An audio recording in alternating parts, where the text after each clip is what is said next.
ปีสุดท้ายที่เฮาได้เฮียนด้วยกันปีสุดท้าย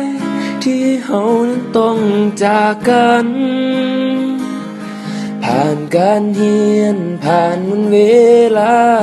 จนทำให้เฮาได้รู้จักกันได้เป็นเพื่อนกันจนวันนี้ถึงม.7 ปีนี้ก็เลยห้องเพลงนี้แทนใจก่อนที่เฮาจะจากไปห่างกันให้ทุกคนจดจำในใจฝากเพลงนี้ไว้ให้คิดถึงกันเมื่อต้องถึงวันที่จากไกล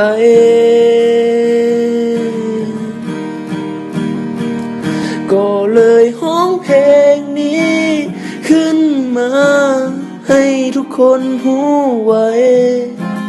ออกมาจากหัวใจของเพื่อนคนนี้ถึงจะอยู่แห่งหนใดยังคิดฮอดกันทุกวินาทีจึงขอมอบเพลงนี้แด่เพื่อนทุกคน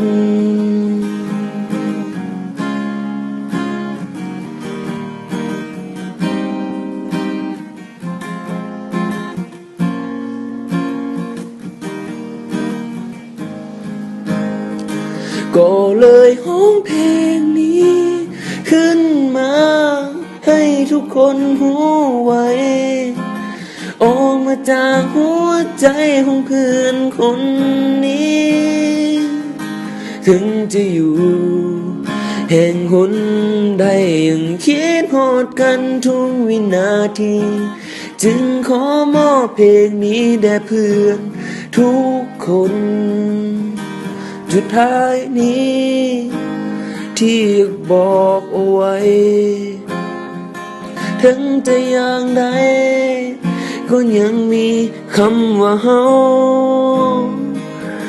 คำว่าเพื่อนในวันนี้อาจบ่มีเหมือนวัน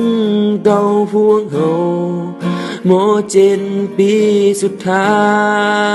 ยคำว่าเพื่อนในวันนี้จะบ่มีเหมือนวันเก่าพวกเฮาม.7 ปีสุดท้าย